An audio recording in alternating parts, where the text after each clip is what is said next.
சற்று முன் கிடைக்கப்பெற்ற மிக மிக முக்கியமான செய்தி ஒன்று வெளியாகியிருக்கு.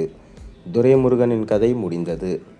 தமிழக அரசியலின் மூத்த முன்னோடியும் திமுகவின் பொதுச் செயலாளருமான அமைச்சர் துரைமுருகனை சுற்றி இதுவரை இல்லாத அளவிற்கு ஒரு தர்ம சங்கடமான அரசியல் சூழல் இப்போ உருவாயிருக்கான்.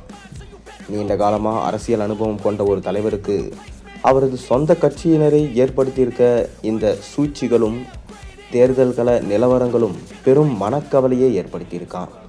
இது குறித்தான ஒரு தகவல் நமக்கு கிடைச்சிருக்கு. அதுக்கு முன்னாடி இந்த சேனலுக்கு சப்ஸ்கிரைப் பண்ணிவிட்டு ஒரு லைக் பண்ணிவிட்டு வாங்க இந்த வீடியோக்குள்ளே நம்ம போகலாம்.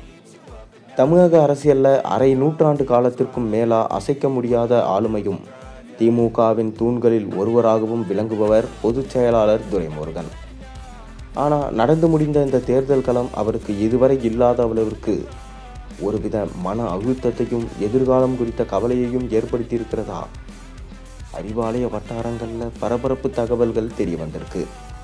குறிப்பாக காட்பாடி தொகுதியின் தேர்தல் நிலவரம் மற்றும் கட்சிக்குள் அவருக்கு எதிராக பின்னப்பட்டிருக்க வலைகள் துரைமுருகனை நிலைகுலைய செஞ்சிருக்கிறதா தற்போது தகவல்கள் வெளியாயிருக்கு. இந்த முறை தேர்தலில் துரைமுருகன் போட்டியிடுவதை கட்சி தலைமை விரும்பவில்லையா. மேலும் அதுவே அவரோட கவலையோட தொடக்க புள்ளியாக இருந்துச்சு. வயது மூப்பு மற்றும் சமீப காலமாகவே அவர் எதிர்கொண்டு வரும் உடல்நல பிரச்சனைகளை கருத்தில் கொண்டு அவர் ஓய்வு எடுக்கட்டும் என்று முதலமைச்சர் ஸ்டாலின் கருதியதாக தெரிகிறது.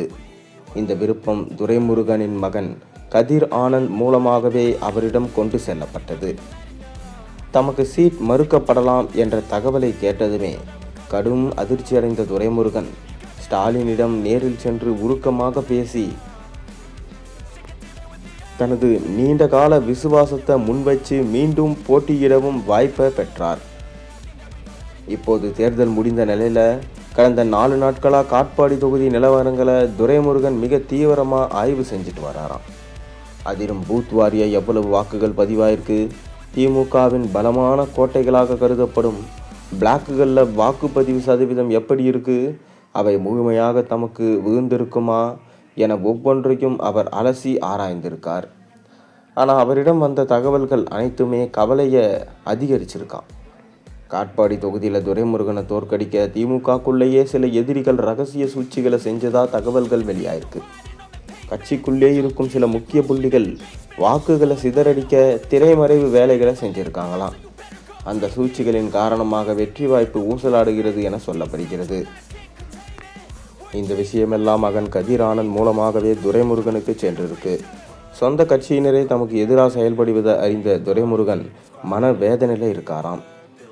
இன்னொரு இக்கட்டான செய்தியும் அவருக்கு தெரியப்படுத்தப்பட்டிருக்கு. அதாவது இந்த தேர்தலில் அவர் வெற்றி பெற்றாலும் அடுத்த அமைச்சரவையில் அவருக்கு இடம் கிடைப்பது சந்தேகம். அமைச்சர் பதவியா அல்லது கட்சியின் பொதுச் செயலாளர் பதவியா என்ற கேள்வியை ஸ்டாலின் தரப்பு அவரிடம் முன்வைக்க திட்டமிட்டிருக்காங்களாம். இரண்டில் ஏதாவது ஒன்றை மட்டுமே துரைமுருகன் தக்க வைத்துக் கொள்ள முடியும் என்கின்ற நிலைமை தற்போது ஏற்பட்டிருக்கிறது.